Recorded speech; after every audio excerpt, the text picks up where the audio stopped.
Hi, I'm Tiffany Domina. Welcome to my channel. If you're new here, I help you grow a business from idea to enterprise. So if you or someone you know wants to start or grow a business, stop by howtoentrepreneur.org and check out my free course. It's an e-course that's the framework to start or grow a business from idea to enterprise. So today I want to talk to you about Dean Graziosi's Millionaire Success Habits, some quotes, and his biography. And I'm hoping that this video will be really encouraging and inspiring to you on your journey to start or grow a business, or just overall in life. So there are so many people out there that believe you have to sacrifice family, authenticity, and your values to become successful. As a result, they become manipulative, they're one-uppers, and they often have relationship problems until they meet a successful person who balances the three in an honorable way, like Dean Graziosi. So Dean Graziosi is a multi-millionaire real estate expert, success coach, and trainer who bleeds authenticity, has a zero tolerance for being absent from his family, and who believes in helping other people in order to climb the echelons of success. He breaks many of the common stereotypes that many people keep of success, and his alternative thinking has given him notable accomplishments like reaching over $1 billion in sales, but he didn't start out on the path to wealth. In fact, he was born and raised in Marlboro, New York, to Paul Graziosi and Gloria Post, two middle-class parents. When he was 3, his parents divorced, and he was raised mostly by his mom and his grandmother until his teenage years, when he went to live with his dad. In combination, his parents have both been married 10 times, so he had a lot of instability growing up, different sisters and brothers, different moms and dads, different homes and schools, and so on. They always seemed to struggle financially and move from house to house. In total, they moved 20 times by the time he was 19. He is a high school graduate, but never pursued college. Instead, to begin his working life, he decided to fix and flip cars and began seeing success. So from there, he took the same principles and applied them into real estate, buying his first rundown apartment complex with no money down before he reached the age of 20 years old. As a result of his experience, Dean was able to establish financial security for himself. He continued with a firm work ethic and started sharing his knowledge with others. According to interviews, he receives upwards of $380,000 per month from real estate. He sold more than 1 million copies of his book, and he runs a mastermind with Joe Polish that people pay $100,000 per year to be part of. In addition, Dean's also accomplished other notable things like reaching millions through his events, free and paid. Father to 2 children, Brianna, born in 2006, and Brody, born in 2008. He maintains friends with people like Tony Robbins, Sir Richard Branson, Joe Polish, and other very successful people. He owns Dean Enterprises, LLC, to create and distribute his infomercials and training materials. He owns JBB Enterprises, LLC, to fix and flips hundreds of homes each year. He's the co-founder of Centurion Mastermind Group that gave $1 million to Richard Branson's charity, Virgin Unite. Dean also founded Operation Free Home, which gives people in need a free home for 1 year to help them get back on their feet. He's also been on TV every day since 1999 and on all major television channels. Among all of these great things that could be said about Dean, he has a great why. In his book, he talks about having an emotion-based why rather than an intellectual-based why. And when I talk about why, a real reason for why he does what he does. So his mission statement motivates and fuels him. So so much that it even bubbles his emotions when he sits and thinks about it. And I definitely recommend that if you haven't sat down and really thought about your why, that you take some time to think about your why as well. So as a result of a 7-level exercise he discloses in his book, he was able to identify his why to an emotional level, and he's fueled and motivated by it daily. He recommends we each do the exercise to get to the emotional core of our why we do what we do, and seek what we seek, in 5 parts. So his why is, number 1, to help his students abandon mediocrity and permanently transform their habits to become more successful. Number 2, to monopolize his industry with ethics and make others increase their standard or get out.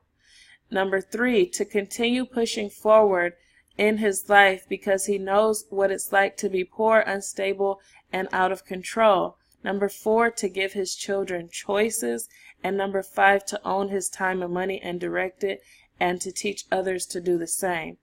In order to achieve levels of success like Dean, you have to have a really deep why, a mindset, and a work ethic. So before I get to some of those quotes, I want to go over this exercise with you, the 7 levels that he talked about, because it was really powerful when I read his book, and he talks about the why. So let me find this why, the exercise, so that I can share it with you. Hold on. Okay, so going into the Millionaire Success Habits by Dean Graziosi, I found the exercise that I was trying to share with you, and it's called the 7 Levels Deep. And he talks about it starting in his book on page 37. And basically he said that this exercise was really game-changing for him, to help him really go as deep down to his core as he could to identify his why.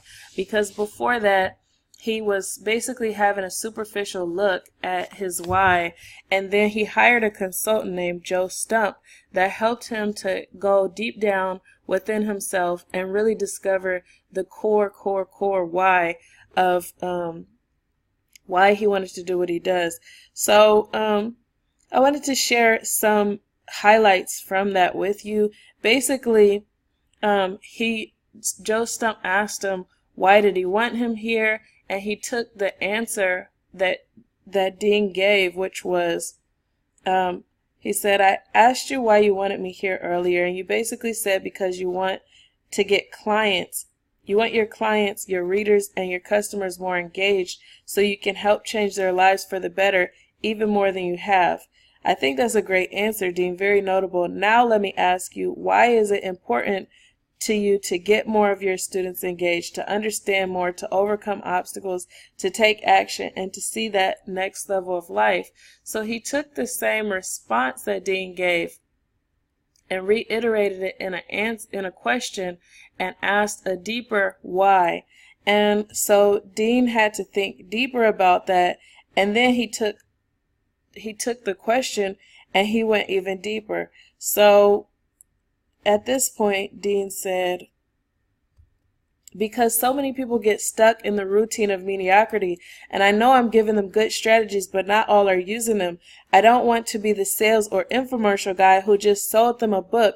I want to be the person who opened their eyes to a new way of life by using what I've discovered. And at the end of the day, I want to create a legacy that my family can be proud of. So that was his second answer. And then Joe turned around that answer, made it into a why again, and he did that 7 levels deep until it got very emotional, and Dean could see to the core that he really he could see to the core his real why. And those are the things that I told you here. He really at the emotional level, wanted to help his students abandon mediocrity and permanently transform their habits to become more successful, to monopolize his industry with ethics and make others increase their standard or get out, to continue pushing forwards in his life because he knows that what it's like to be poor, unstable, and out of control. He wanted to give his children choices and to own his time and money and direct it, and to teach others to do the same. So I would say it's very important for you. If you haven't taken a look at this book, I'll have the links in the description box, or I'll have a link to this article in the description box, and you can stop by the article to check out all of the links to anything that I mentioned in this video. So as for this, definitely discover your why, because that why is going to help you to fuel your way from idea to enterprise. If you don't have a strong why, it'll be very difficult to get to enterprise level, where you're not just helping yourself and paying your own bills, but where you're also helping many other people, because that's what an enterprise does. So let's get into these quotes from Dean Graziosi. So he has quotes on success. So these are the quotes that I thought were really powerful, and I want to share them with you so you can ponder them and use them as mantras or as things that you rehash in your mind to help you get out of any negative spirals you might currently be in. So this one says, successful people, whether they're working for somebody else or working for themselves, do whatever they do to the best of their ability, as if the boss is watching them every minute of every day. So that says something about integrity, being able to do being able to be honest and do your best work, whether someone's watching or not. That says a lot about integrity and character. So he says, it doesn't matter how fast you can go, it doesn't matter how much passion you have, and it doesn't matter how much energy you put into something. If you don't have a vision and clarity on the destination you want to reach, you'll simply never get there. So whether you're starting a business or whether you're just trying to advance yourself in life, definitely decide, what is the target? What is the target that you are directing other people to? If you're starting a business, then you're going into leadership. You're helping people and leading people to a solution for some problem. And when you're doing that, you have to be able to have an end result. And a lot of people call this your vision statement. Your vision statement, or the end goal. Where are you taking them? Where are you taking yourself? Where are you trying to go? So he said, it doesn't matter how fast you can go, it doesn't matter how much passion you have, and it doesn't matter how much energy you put into something. If you don't have vision and clarity on the destination you want to reach, you'll simply never get there. So take some time and analyze where it is you're trying to go and where you're trying to take others. So what if I told you it's true, you are going faster than ever before, but you may be on a treadmill and not a ladder? So that's another one of his quotes.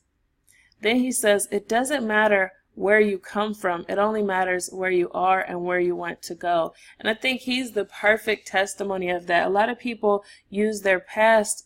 They have self-limiting beliefs that they won't be able to do things in the future as a result of their past. And really what that is a self-limiting belief. It doesn't matter where you're from, and Dean Graziosi is the perfect example of that. He was from a very unstable home. He was from parents who were not wealthy. He had several moms, several dads. Several times he moved, lots of instability, but he was able to rebound from that. So I really love his story and being able to share it, because it helps to break those self-limiting beliefs that people have about their past correlating with their future. He says it doesn't matter where you come from, it only matters where you are and where you want to go. He says recipes save time. Having the right recipe can get you to success quicker. And I totally believe that, whether that's having a mentor, a coach, or being able to see people who have done what you're trying to do before, all of that is like a recipe or a template. It's just like When with Henry Ford, he created the car. He created a template for everyone following him to make the car. So when he had the assembly line, it wasn't like they had to go and create each piece and part of the car from scratch. They had to just take the pieces that were already configured and put them together. And that was part of the advancement that he made into the car industry by bringing the assembly line and making it much more efficient to produce a car. So similar to his strategy for producing a car faster by having the pieces and just needing to put the pieces together, if we have a recipe for our success, whether that's books, documentaries, mentors, coaches, a networking group, a community. If you have all of these ingredients and you have recipes there to help you to build your business, then it can definitely get you to where you're trying to go much faster. Small shifts yield big results. So even when it comes to habit change or something like that, you don't have to necessarily go from eating sugar with every meal to cutting sugar out of every meal. All you have to do is start scaling back little by little. Make a baby step towards where you're trying to go. If you're trying to start a media company, you want to start a blogging business, you want to start an affiliate marketing business, or whatever it is you're trying to start, just start with small shifts, small habits, small changes, baby steps, and once they compound, it'll yield big results. So you don't have to add time to learn new habits. You have to replace the old habits. You don't have to add time to learn new habits. You have to replace the old habits. So similar to what we were talking about before about the small shifts yielding big results, you don't have to try to have more time in the day, because a lot of people who start a business or they start in a new endeavor, they're like, where will I find time? What you have to do is take the things you're currently doing and replace the things you're currently doing with some new habits, and then you'll be able to replace those old habits and see a different result. So sit down and write down what do you do currently, and replace those current things with new habits. Of course, you want to align with your values and other things like that, but basically, you don't have to have 25 hours in a day. You take the 24 hours you have and you reconfigure it. When success habits becomes your new routine, your life can change dramatically. Money is not evil. Money earned ethically can have incredible byproducts, benefits for friends, family, and the world. So he says money earned ethically can have incredible byproducts, benefits for family, friends, and the world. So for those who have different qualms about money or being successful, and they think that money is evil or it's a problem to have it, he's saying that money earned with ethics has incredible byproducts. So money that is earned unethically through dishonesty or manipulation or some evil way, that is the money that's evil. But the money that's earned ethically through honesty, integrity, and sincerely serving other people and helping them out, it has incredible byproducts. So when worrying about money comes off your plate, you have the opportunity to be your best self. And I believe that's so true, because when you're worrying about money, it takes your attention and your focus away from other things. You're constantly, when you pull out your purse or your checkbook, you're anxious thinking about what will this take away from, or what will you not be able to do because you're doing this. But when all of that comes off of your plate, your sole focus can be on being your best self. When you have a clear vision for your life, you will stop wasting time on the things not serving your dreams, your goals, or your aspirations. And so that helps with prioritization. Like I said, sitting down and doing this exercise that he talked about with the the 7 levels deep and discovering your why. It'll help you to have a clear vision for your life and where you're trying to go. You can also sit down and do your life plan and decide where is it that you want where do you want your life to go? If you were to what do you want people to say about you at your funeral? How do you want to leave this earth? And when you think about those things and you have a clear vision for how you want your life to be played out, you'll stop wasting times on things that don't play into that well. Okay, so when you secure the economy in your house, then you can go out to dinner more. You can get someone to pick up your dry cleaning. You can hire someone to clean your house, take vacations, and give to charity. So if your personal finances are out of whack, basically what Dean is saying is if your personal finances are out of whack, then it's a lot of things you can't do. You're restricted. So he's saying that once that economy is secure in your house, then you can do so many other things. You have so much more freedom. You can go out to dinner more. You can have someone pick up your dry cleaning. You can hire someone to clean your house, take vacations, and give to charity. How many people don't want that? Okay, so he says, imagine it's 1 year from today, and when looking back over the past year, you realize that it was the best year of your life. What does that look like to you? So that's a great exercise to do. Just sit and imagine 1 year from today is the best year. What does that look like? That'll help you to really decide how to make that a reality. So he says, you see, when you know where you are right at this moment, you possess a true starting point. Then, when you take the time to look backwards from the future in order to create where you want to go over the next year, you've done more than most people who are stuck in place. They ignore this simple habit and practice. So, it's also important not just to imagine and optimize or to decide where you want to go, but also to be real with yourself about where you really are.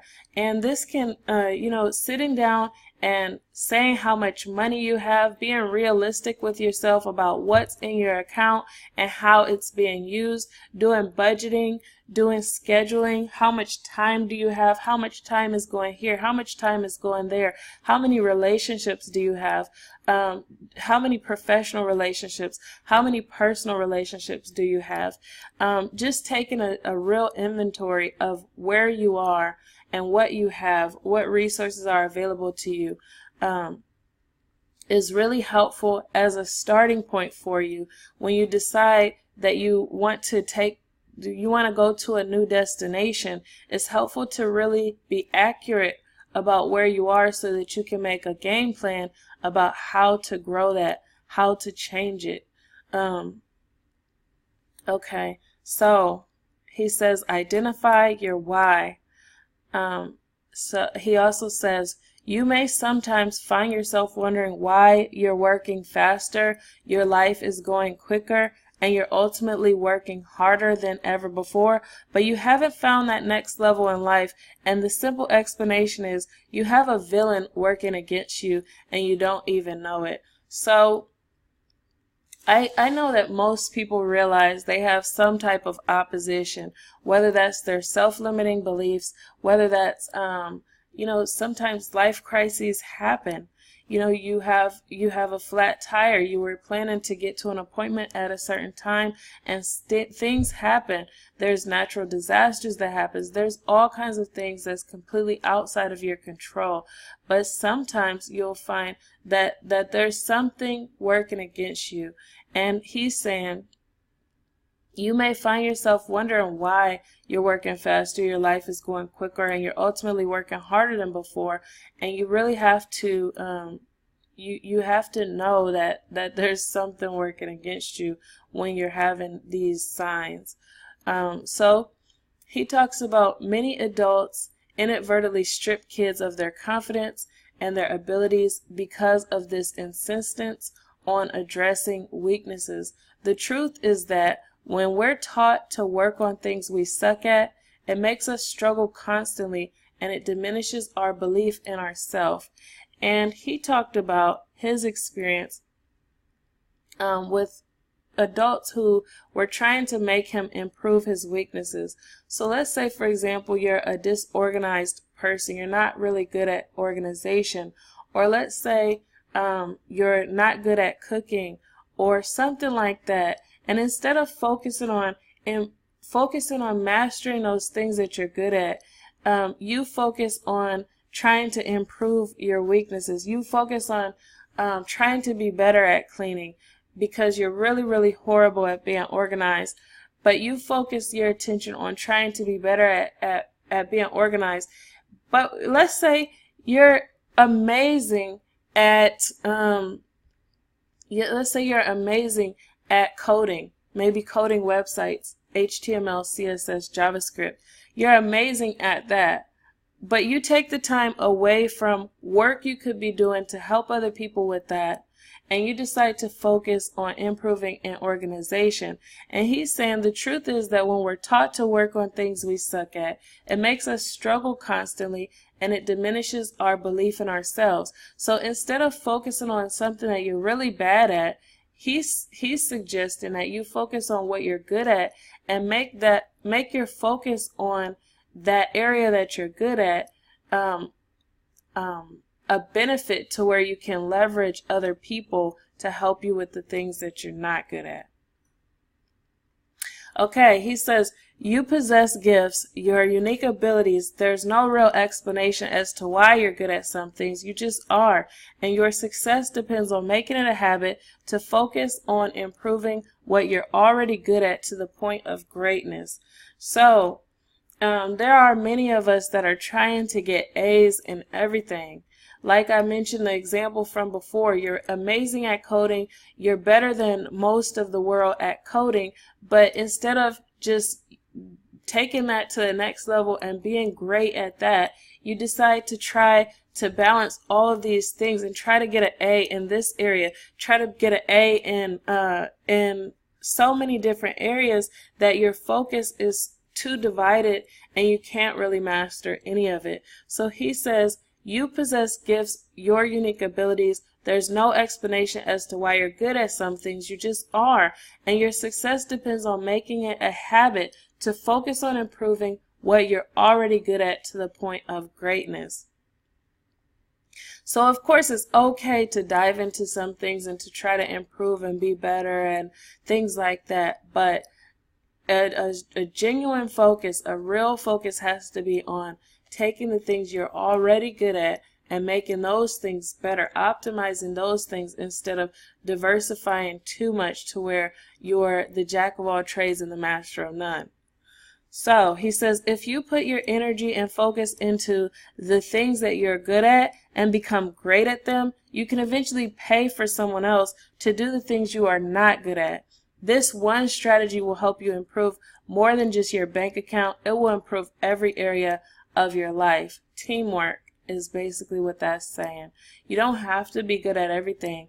That's why there's you. That's why there's me. That's why there's your neighbor. That's why there's your best friend, your mom, your dad. That's why you have a community, because you don't have to be good at everything. That's why I'm here. Because maybe you weren't good at finding this information on your own, or maybe you weren't good at motivating yourself or encouraging yourself or growing your business from idea to enterprise. There's no way you can do that by yourself. And that's why people like me and people like you and people like our communities are here. So, you have to put your energy on focusing on what you're good at. I'll put my energy in focusing on what I'm good at, and then we can collaborate together to make sure you have a better life, I have a better life, and other people around us have a better life. How about that? So, okay. So what he says, so what is the most costly advice in the entire world? Yes, of course, bad advice. How true is that? Bad advice is the most costly advice because it wastes your time, it wastes your effort, it's so wasteful, and it is the most costly advice in the world. He says, so we must make it a habit to consciously be consciously aware of the bad advice that is flowing at us 24 hours a day, 7 days a week, and create a filter that doesn't allow it to get in. So if we're not careful, there's bad advice in music, there's bad advice in videos, in commercials. It's constantly flowing. All of this input is coming into our eyes, into our ears, into our, like, we can smell, and we pick up these presuppositions so subliminally and so fast that you can acquire habits, you can acquire new thoughts, you can acquire just bad, habits by way of being in a bad environment. So you really have to create boundaries and a filter. If there's someone that's constantly giving bad advice or a negative vibe, maybe very critical, very contemptuous, constantly just gives you a bad breaks your confidence down. If there's things like that that are breaking you down or tearing you down, you have to put boundaries around yourself to stop that from happening. So he's saying we must make it a habit to be consciously aware of bad advice that is flowing at us 24 hours a day, 7 days a week, and create a filter. So decide on how you can create your filter. He says, take the time to filter all the advice that comes your way and see if the person sharing it is qualified. If you want advice on how to play tennis, get advice from someone who is a pro or who knows how to train pros, not from your great aunt Edna, who has never played but watches tennis matches religiously on television.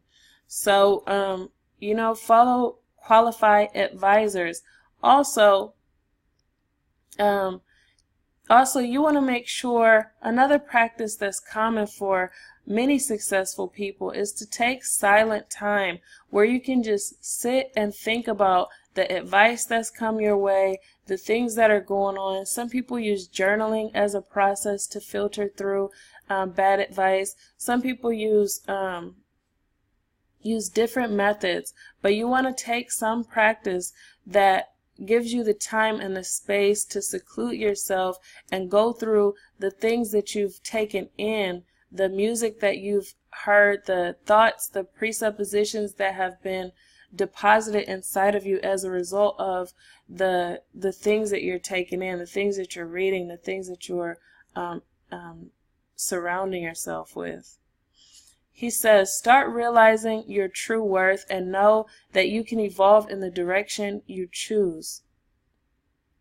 People will learn from you, listen to you, love you, buy from you, and hire you when they feel understood, not when they understand you. So in the buying process, make sure to take lots of time to understand them and not so much spending the time on having them understand you. Spend the time to listen and understand them, understand their pain points, understand what problems they're trying to solve, understand, and do the same thing in business when you're trying to create a new service, when you're trying to create a product. Take the time to really understand the target audience that you're trying to solve these problems for.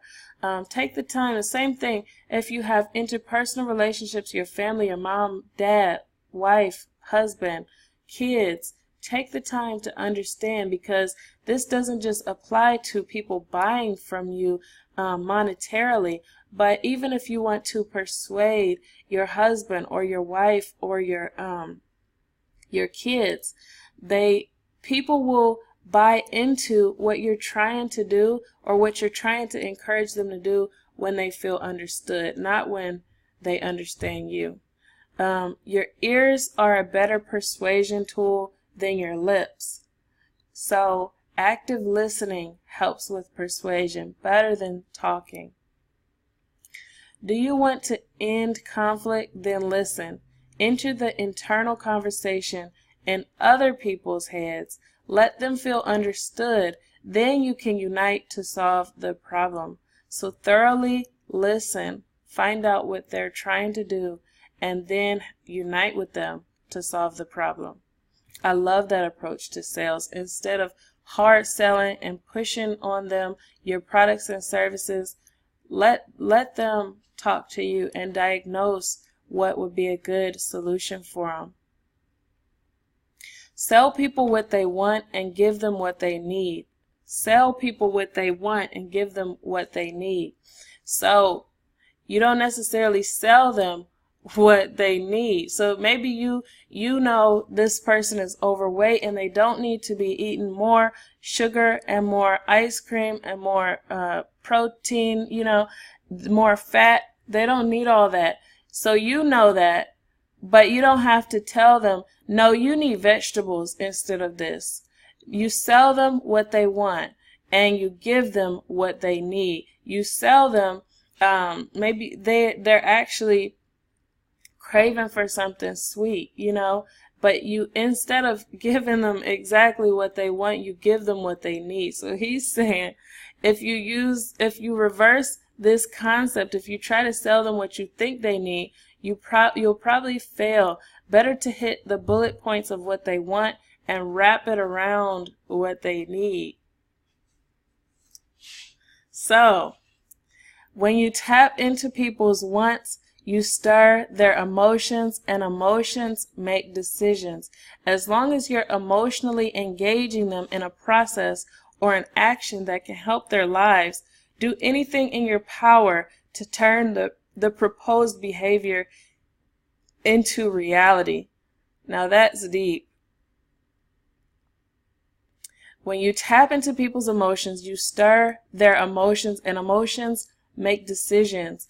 As long as you're emotionally engaging them in a process or an action that can help their lives, do anything in your power to turn their proposed behavior into reality. So don't misuse this, tapping into their emotions. I've seen lots of people who use this tapping into emotions in a manipulative and unethical way. But you can use this to help people to improve and to get better in their lives. And so he's saying, do anything in your power to turn the proposed behavior into reality. When you're tapping into emotions and you're positively helping them. So when you learn to tell stories well, you will increase your ability to persuade and attract people. If you can tell a story with the message woven expertly into it to illustrate key points, you will be more persuasive. So in addition to these quotes, I've also compiled a playlist of really good interviews and lectures done by Dean Graziosi, and you can check that all out in this article. And like I said, I'll leave a link to this article in the description box below, and definitely stop by and check them out. The interviews are really, really good. And if you enjoyed the quotes come from his book, Millionaire Success Habits, which I have it right here. It's actually a really good book. And I have the link here in the post. So if you follow the article to How to Entrepreneur, if you follow the link in the description box to How to Entrepreneur, the link will be there. And when you use the links to products and services that are recommended through How to Entrepreneur, it helps to grow the business here, and so that I can continue to deliver content like this to you. So as my final words on this Dean Graziosi Millionaire Success Habits biography and quotes, the goal of this video was to show you that you can acquire unthinkable amounts of wealth while still maintaining your ethics, your family values, and pursuing a strong marriage and parental relationship. The Dean Graziosi Millionaire Success Habits are life-changing. Entrepreneurs like Dean Graziosi have assuredly made sacrifices in their lives to attain success, but they still strive to maintain a balance. Now, you hear many people who argue whether or not a balance is possible, but still, as far as it's a good goal, it's good to prioritize both your personal and your business, and to work towards being successful at fulfilling everything that you can in both. So, if you have questions or concerns about this, definitely leave them in the comment section below. I'd love to help you out. And if you like what you saw here in this video and you'd like to get more information on how to start or to grow a business from idea to enterprise, definitely stop by How to Entrepreneur and check out my free e-course. Now, I want to ask you, have you seen the Dean Graziosi Millionaire Success Habits? Have you read the book? Which habits have you applied? Which Dean Graziosi quotes were your favorite? What quote sticks with you when you ask questions whether you have to sacrifice your ethics for money, or when you question whether you have to sacrifice your family for money? Leave your comments below. What do you do in those situations? When you wonder, will I be able to still be a good mom or a good dad or a good husband or a good wife or a good friend, a good son? Will I be able to balance this and still go hardcore and outwork, outthink, and outpace my competitors in business? What quotes do you cling to in those situations? So leave all of that in the description box below, and if you like this video, please give it a thumbs up. And if you'd like to see more like it, where I talk about biographies of successful entrepreneurs, quotes, reviews to help you choose products and services to grow your business from idea to enterprise, buyer's guides, as well as growth strategies to grow your business, then subscribe to this channel, because I'll be releasing much more of that here.